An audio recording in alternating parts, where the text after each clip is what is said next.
Hi BookTube, and welcome to a bonus video, if you'll allow me the presumption of being a bonus. And I say it's a bonus because I had a very small window between finishing my books for Non-Fiction November and the start of a buddy read of Dante's Inferno on the 1st of December with Alan over at Big Hard Books and Classics. And I picked up a poetry book, this by Danez Smith, Don't Call Us Dead.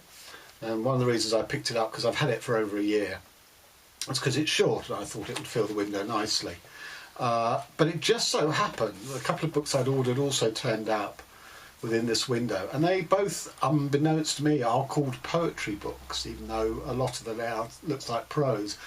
The first is Crystallography by Christian Bock, and the other was Transcript by Heimrad, and all three of these are superb reads. I do not read much poetry, and I think with these three I've only read two others in the year. One of them was Deaf Republic, which I will post a link to my review of that, because four of those five have absolutely blown me away. These three and Deaf Republic.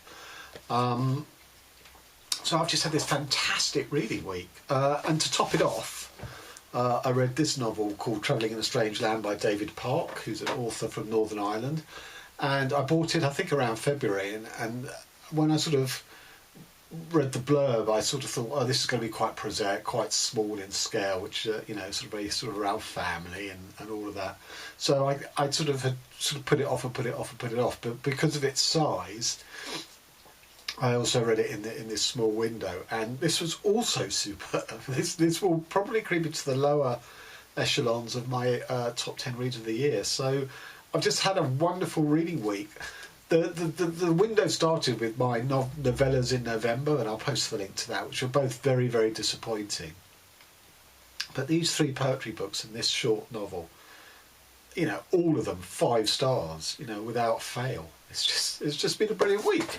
Okay, so the first, so Danez Smith. So you've probably seen him all over YouTube, sort of clips of his performances and stuff. He's a gay Afro-American who has AIDS, and you know, these poems are pretty much about each of those themes. The first section is very much sort of Black Lives Matter in terms of dialogues in poetry with the police, and I say dialogues, they're sort of quite angry as you'd expect. And the next one is sort of very sort of muscular gay love and lust. But it's really I mean, I enjoyed those, but the third section, which are these sort of the poems about AIDS, I just found some of the imagery and the metaphors absolutely stunning. So just to give you an example of those, Hallelujah, today I rode past 5 police cars and I can tell you about it. Now what to do with my internal inverse? Just how will I survive the little cops running inside my veins, hunting white blood cells, and bang bang, I'm dead. So that was a stanza from a poem called Every Day is a Funeral and a Miracle. And then another one,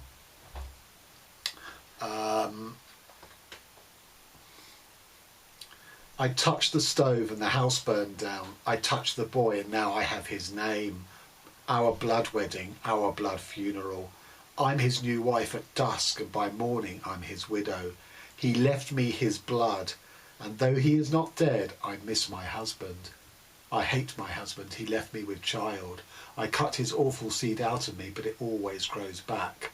The child comes half dead, calls me mother, and then dies and joins his brothers. My veins, rivers of my drowned children, my blood thick with blue daughters. And then there's this visual of my blood, his blood, my blood, his blood.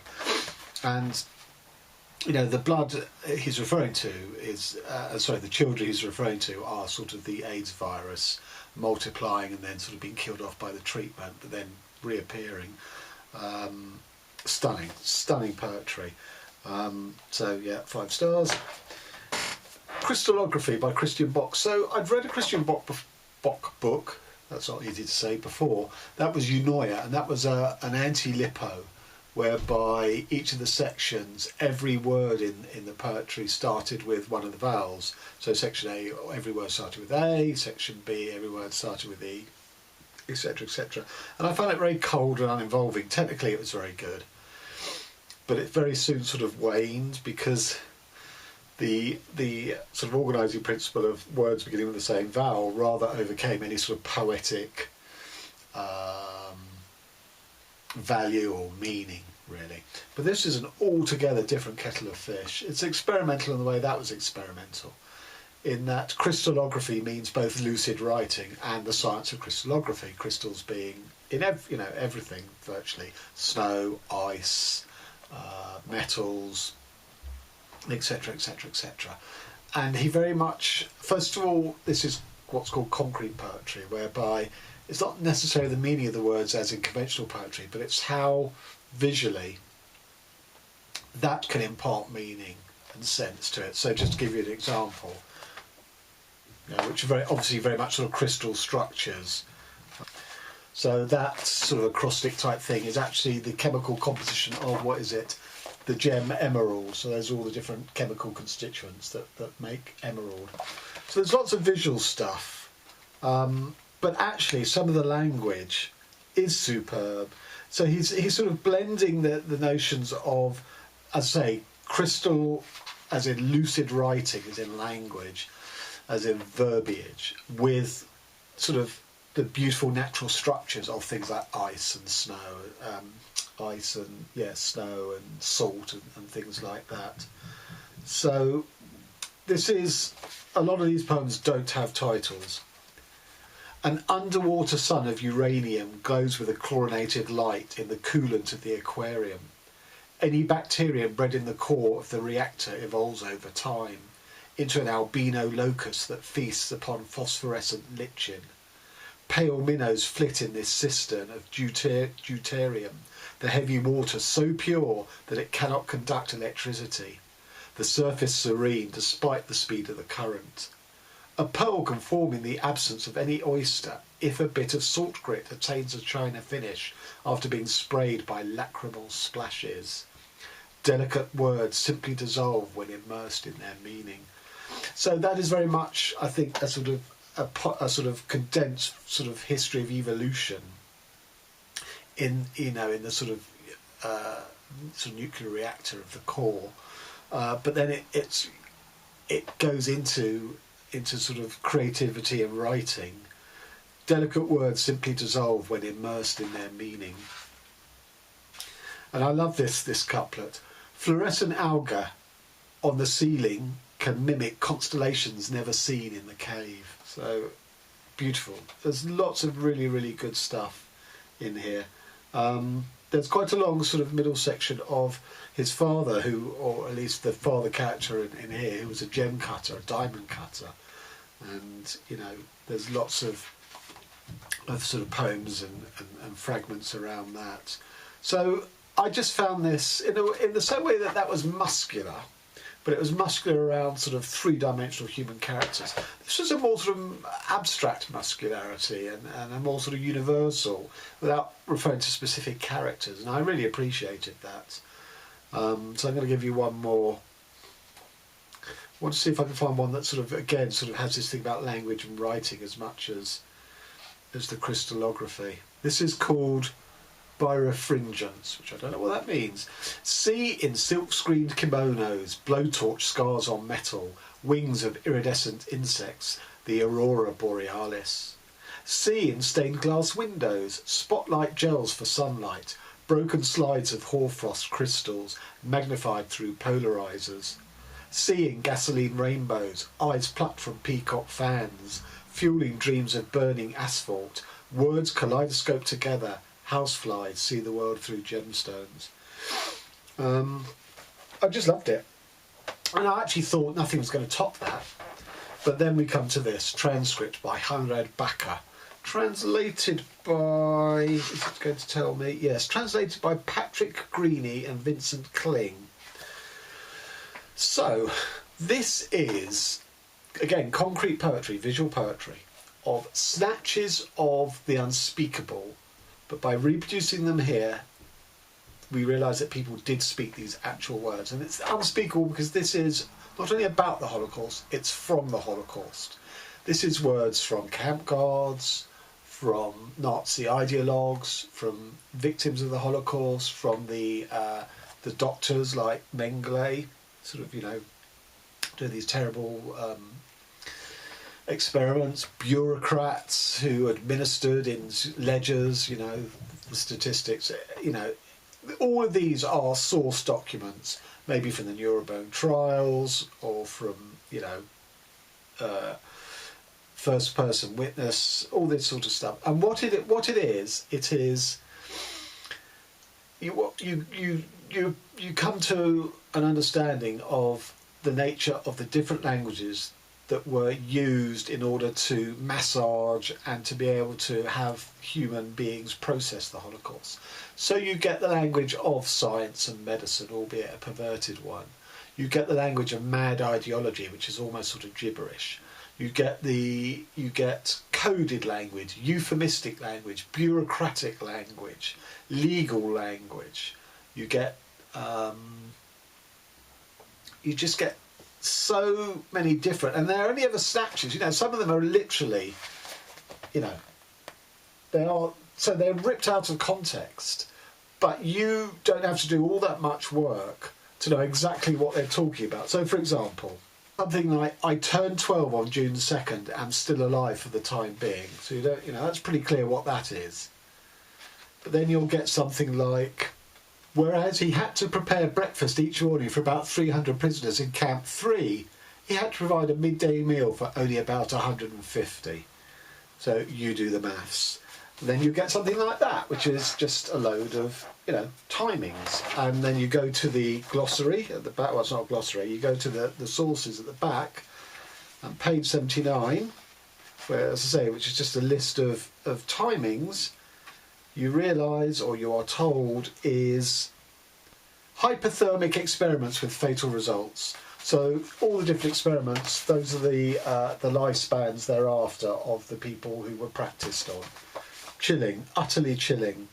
So, you know, when I say the examples of code, so all of this is sort of very repetitive code of DA, SAH, BU, MAU, FLO, NEU, AU, GRRO, NATZ, NIE, STU, LUB, RAV, HERZ, and then they start repeating in different orders. And what they are, they're the coded names of the death camps. They're abbreviated, you know, so it's not obvious what they are. Here's one by a victim. You will find my body before you get to the school. It's by the street watchman's house where Albegno is, before the bridge. You can come and pick me up right away. Page 114, and we are told that is a segment from Last Letters from Fighters in the European Resistance Condemned to Death. I mean, this book is just astounding. So, 16, storage space for sawdust. 17, storage space for straw. 18, bodies piled here. 19, drain pipe for blood. 20, cesspool. So again, you know, you have to do the work because it's ripped out of context, but kind of you don't have to do that much work, really. That's what I like about this book. Everyone sort of says, oh, the scale is too great to conceive of, but actually, when you're presented with a tiny scrap of the word, of the language of it, you don't have to do that much work. You can imagine it. It is not unspeakable because these bureaucrats spoke it in a very strange language, but they spoke it. So that was The Theory and Practice of Hell, the German concentration camps and the system behind them, translated by Heinz Norden, from the original by Eugene Kogon. I don't think I'm doing this book justice. Somehow I'm not picking the right. It is very difficult at the moment to keep the liquidation figure at the level maintained up till now. Again, you don't really have to use much imagination to know what that's talking about. That is an incident report of the Deployment Group B, 24th of July 1941. This is just shocking and astoundingly good.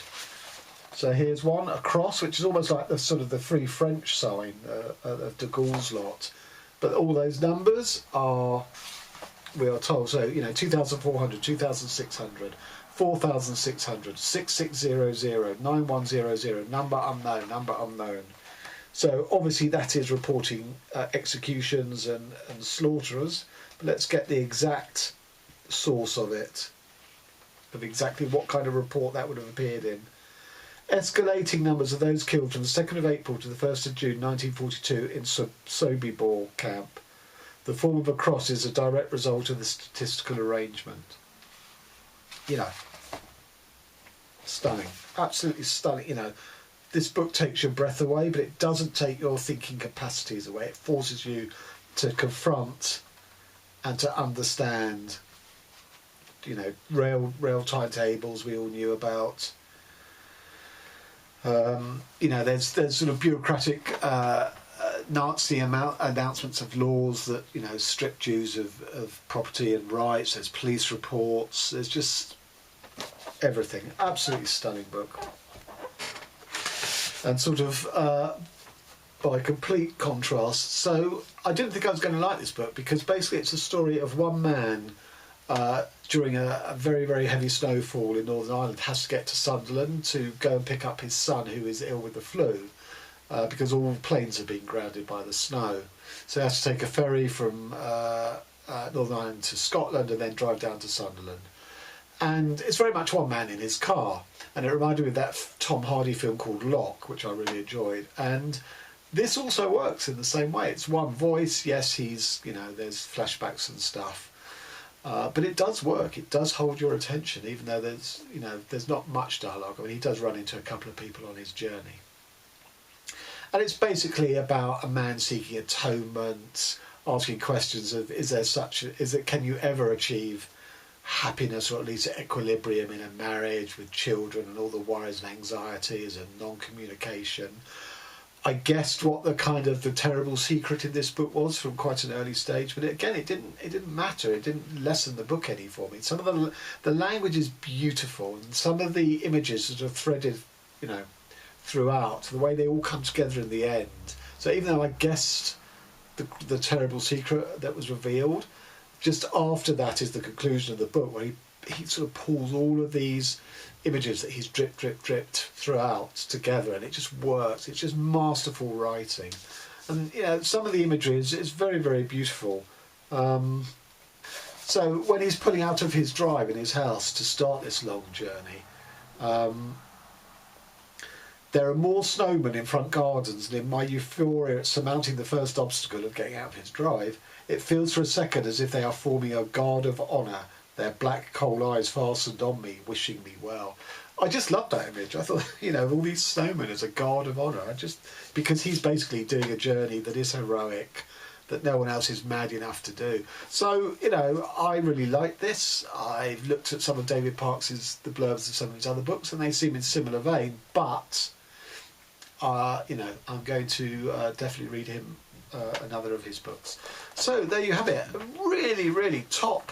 In terms of weeks, other than when I read Frankenstein by Jeanette Winterson in the same week as The Lost Children Archive by Valeria Luiselli, that was my top reading week. This is definitely up there with it, my second top reading week. So we have Danez Smith, Don't Call Us Dead. We have Christian Bock, Crystallography. We have Transcript by Heimrad. And finally we have Travelling in a Strange Land by David Parks. So my next video will probably, unless I make a reaction video to Dante, will probably be my top 10 of the year, because although we're very early in December, the two books that I'm committed to reading, one is Dante from between now and the 18th of December, and then from the 18th to the end of the year I want to read Duck's Newburyport. And there's no guarantee that I will finish that before the year end. So in terms of completed reads, I'm there already on December the 4th. So I shall make my top 10 videos, because I'm only reading Inferno, so I'm not reading the whole Divine Comedy, so that can't qualify as a whole book. And as I say, Duck's Newburyport will probably defeat my intentions to read it before the year end. So I shall probably record that this weekend. I'm not sure when I'm going to upload it. I'm going to have a think about that. But after a very, very good reading week, till next time, thanks very much.